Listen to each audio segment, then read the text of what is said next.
F hub వారి పియాన్ the ఫ్లీ గచ్చిబౌలిలో డిసెంబర్ 15న రాహుల్ సిప్లిగంచే Oscar range live concert. For booking contact. నమస్కారం Shankari madam. So madam meditation చేసేటప్పుడు ఫస్ట్గా ఇది నేను చేయగలుగుతానా అన్న క్వశ్చన్ అండ్ చేసేటప్పుడు థాట్స్ వీటిని ఎలా కంట్రోల్ చేయాలి అన్నదే ఆలోచిస్తూ ఉంటారు. కానీ అసలు మనం మెడిటేషన్ చేస్తున్నాం కదా, దాని గురించి ఫోకస్డ్గా చేయలేకపోతూ ఉంటారు. మెడిటేషన్ వైపు ఫోకస్డ్గా ఎలా చేయొచ్చు అంటారు మేడం? అసలు మెడిటేషన్ అంటే ఏమనుకుంటున్నారు? ప్రశాంతంగా కూర్చోవాలి, కూర్చుంటే మన సమస్య మనకు క్లియర్ అయిపోతుంది, మన థాట్స్ మనం కంట్రోల్ చేసుకోవాలి. రోజు మొత్తం మీద ఒక 60,000 థాట్స్ వస్తున్నాయి మనకి. ఎన్ని థాట్స్ని కంట్రోల్ చేస్తారు?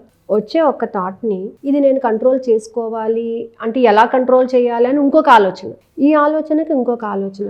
ఇలాగే ఏంటంటే థాట్స్ని కంట్రోల్ చేయాలి అనేటటువంటి భావనే తప్ప మెడిటేషన్ చెయ్యాలి అని అంటే సెల్ఫ్ రియలైజేషన్ అనేది రావాలి. అసలు నీ మనసు ఎలా ఉంది, ఏ విధమైనటువంటి ఆలోచనలను మీద ధ్యాస పెడుతుంది, ఎటువంటి ఆలోచనలు నీకు ఉండాలి, ఎటువంటి ఆలోచనను నేను ఫోకస్ చేయగలను, ఎటువంటి ఆలోచన విధానం ద్వారా నేను ముందుకు నడవగలను అనే దాని మీద మనకంటూ ఒక స్పష్టత ఉండాలి.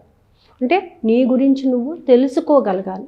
అది అంతే తప్ప ప్రతి ఆలోచన వస్తుంది, ఆలోచన నేను కంట్రోల్ చేయాలి, ఆలోచనలు నేను కంట్రోల్ ఆలోచన కంట్రోల్ చేసుకోవాలంటే అది ఎంత ఇబ్బందికరం. మనిషి చాలా సంఘర్షణ పడుతూ ఉంటాడు.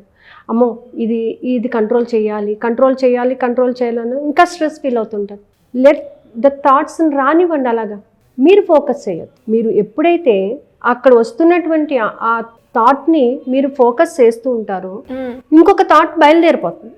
ఓకే, అది ఆ వచ్చేదానిని మీరు కనీసం దాని వైపు చూడకుండా, దాని వైపు ఆలోచన మళ్లించకుండా మీ గురించి మీరు మాత్రమే ఆలోచించుకుంటూ కూర్చున్నప్పుడు, శ్వాసనే గమనించుకుంటూ కూర్చున్నప్పుడు, లేదా శ్వాస ప్రయాణించేటటువంటి ఆ మార్గాన్ని గమనిస్తూ ఉన్నప్పుడు థాట్స్ ఆటోమేటిక్గా ఏమవుతుందంటే డైల్యూట్ అయిపోతుంది. మన దగ్గరికి ఎవరైనా వచ్చారనుకోండి, మన పక్కనే కూర్చున్నారు, వాళ్ళు మనం పట్టించుకోలేదు, వాళ్ళు మనల్ని ఏదో విధంగా మాట్లాడించాలని చూసినా మనం పట్టించుకోలేదు, మనం డిస్టర్బ్ అవ్వట్లేదు. ఎందుకంటే మన పనిలో మనం నిమగ్నమై ఉన్నాం. మన పని ఏంటి? ఇక్కడ మన గురించి మనం చూసుకోవాలి, మన శ్వాస ఎలా వెళ్తుంది, మనం ఎలా ఉన్నాము, నా మనసు ఎటువంటి నియమాలను పాటిస్తుంది అని మనల్ని మనం అనుకుంటూ ఉన్నప్పుడు పక్కవాడి యొక్క థాట్స్ మనల్ని డిస్టర్బ్ చేయవు. అప్పుడు ఆ పక్కన ఉన్న వాళ్ళు ఏం చేస్తారు? వీళ్ళు మాట్లాడటం లేదు, వీళ్ళు మన మీద ఫోకస్ చేయట్లేదు, సో మనం ఎందుకు మాత్రం వాళ్ళని డిస్టర్బ్ చేయాలనే ఆలోచన వస్తుంది. కామ్గా సైడ్ అయిపోతారు కూడా.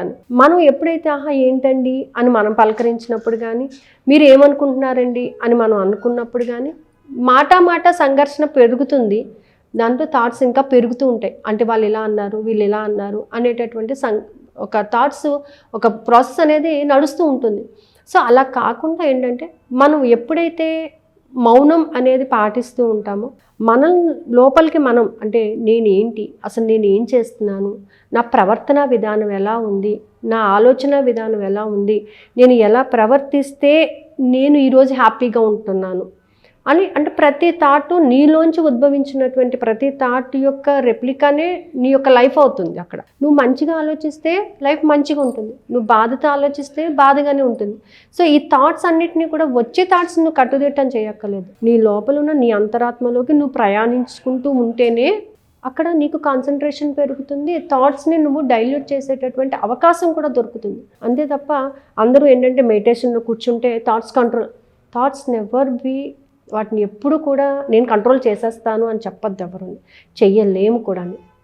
కానీ దాన్ని డైల్యూట్ చేసుకునే మార్గం మాత్రం ఉంది.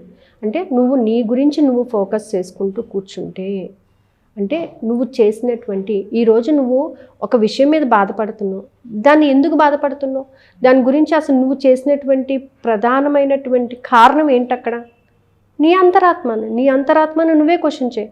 దీనికి మనకు ఒక గురువు అవసరం లేదు, మనమే గురువులం. మన ఆలోచన, మన ప్రవర్తన విధానమే మనల్ని నడిపించేటటువంటిది. కాబట్టి ఏంటంటే నిన్ను నువ్వు సెల్ఫ్ రియలైజేషన్ చేసుకుంటూ ఉంటే థాట్స్ ఆటోమేటిక్గా కంట్రోల్ అయిపోతాయి. చాలామంది ఏమనుకుంటారంటే మెడిటేషన్లో కూర్చుంటే సొల్యూషన్ వస్తుంది. నువ్వు ఎప్పుడు నీ థాట్స్ డైల్యూట్ చేసినప్పుడు నిన్ను నువ్వు పూర్తిగా రియలైజేషన్ చేసుకుని నీ ప్రతి ఆలోచన నీ నుంచి ఉద్భవించింది, నీ ప్రతి ప్రవర్తన నీ నుంచి ఉద్భవించింది, నువ్వు చేసే ప్రతి కార్యకలాపం కూడా నువ్వు సృష్టించుకున్నదే. ఈరోజు నువ్వు హ్యాపీగా ఉన్నావంటే నీ థాట్స్ హ్యాపీగా రిలీజ్ చేసుకున్నావు. నువ్వు బాధపడుతున్నావు అంటే నీ అంతరాత్మలో, నీ సబ్కాన్షియస్ మైండ్లో నువ్వు వేసుకున్నటువంటి సీడ్స్ యొక్క వచ్చినటువంటివి అవన్నీ. ఆ థాట్స్ అన్ని, ఆ థాట్స్ కూడా మనకి ఎలా వస్తున్నాయంటే ఆల్రెడీ సబ్కాన్షియస్ మైండ్లో మనం వేసినటువంటి సీడ్స్. అంటే మన సబ్కాన్షియస్ మైండ్లో ఆటోమేటిక్గా వేసాం కాబట్టి అవి వస్తూ ఉంటాయి, మొలక వస్తూనే ఉంటుంది, అది వస్తుండే. మనం అలాంటివి వేయకుండా ఉంటే థాట్స్ రావు కదా. సరికానటువంటి ఆలోచనలు ఎప్పుడు వస్తున్నాయంటే నువ్వు ఎప్పుడైతే అలాంటి సీడ్స్ వేస్తున్నావో అప్పుడే వస్తున్నాయి.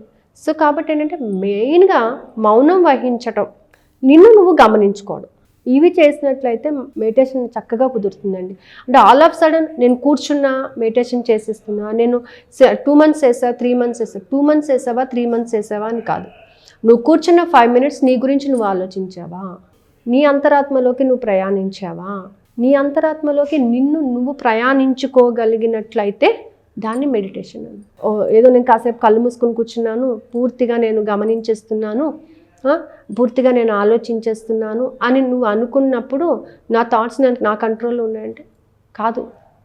నా గురించి నేను తెలుసుకుని నా థాట్స్ నేను డైల్యూట్ చేసుకోగలిగాను అనే రోజున మనిషి ప్రవర్తన విధానం మారుతుంది, మనిషి యొక్క ఆలోచన విధానం మారుతుంది, తను మాట్లాడే మాట కానీ ప్రవర్తించే విధానం కానీ కంప్లీట్గా చేంజ్ అయిపోతుంది.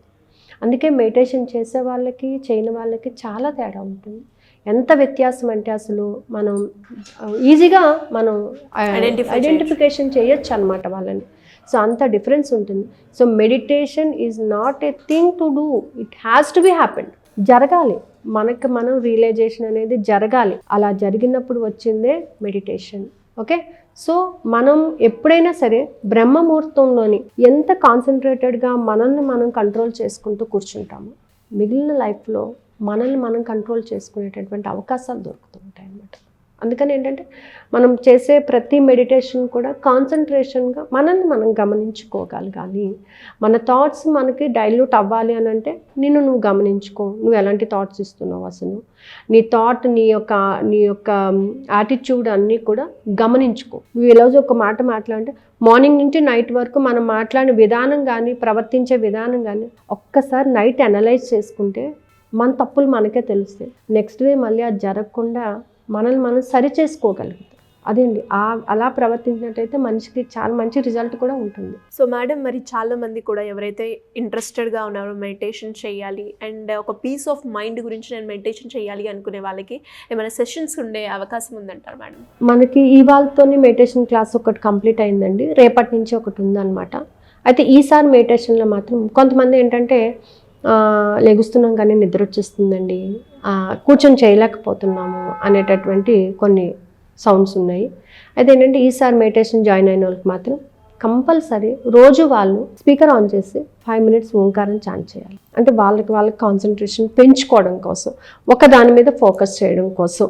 సో అలాగే ఏంటంటే వీక్లో 4 or 5 days ఈవినింగ్ ఆఫ్టర్ 6 ఒక లింక్ ఫార్వర్డ్ చేసి 108 times హోపోనోపోనో టెక్నిక్ నేను చాంట్ చేస్తాను. వాళ్ళు కూడా వాళ్ళ మనసులో వాళ్ళు చాంట్ చేసుకోవాలి మనీ గురించి. సో అంటే in order to remove the money blockages అనమాట దీనికి. అలాగే every Sunday gratitude day plus చక్ర క్లీనింగ్. ప్రతి చక్ర 6 days ఉంటుంది మనకి. ఎవ్రీ సండేకి ఒక చక్ర అయితే కంపల్సరీ ఉంటుంది కాబట్టి ఆ చక్రాన్ని క్లీన్ చేసుకోవడం, ఆ చక్రం మీద ఉన్నటువంటి అంటే ఆ క్యారెక్టర్స్ని మనము బూస్టప్ చేయడము, గ్రాటిట్యూడ్ చెప్పుకోవడము, 1 day ఫర్ ఫర్గివ్నెస్ అంటే కర్మాస్ని డైల్యూట్ చేసుకోవడానికి. సో దిస్ టైం ఈ మెడిటేషన్లో మాత్రం ఈ బ్యాచ్కి మాత్రం ఇది స్పెషల్ ఆఫర్. ఎందుకంటే కాన్సన్ట్రేషన్ పెంచుకోవాలి. ఇప్పుడు ఎందుకంటే మనకు వచ్చేదంతా ధనుర్మాసము. సో ధనుర్మాసంలో మనం ఎంత బాగా విష్ణుకి చేసిన, విశ్వాత్మకు మనం చేసినా కూడా అంత మంచి రిజల్ట్ ఉంటుందన్నమాట. కాబట్టి ఏంటంటే ఇష్టమైన వాళ్ళు కింద స్క్రోల్ అవుతున్న నెంబర్ని కాంటాక్ట్ చేస్తే they will give the information. Thank you madam, thank you so much.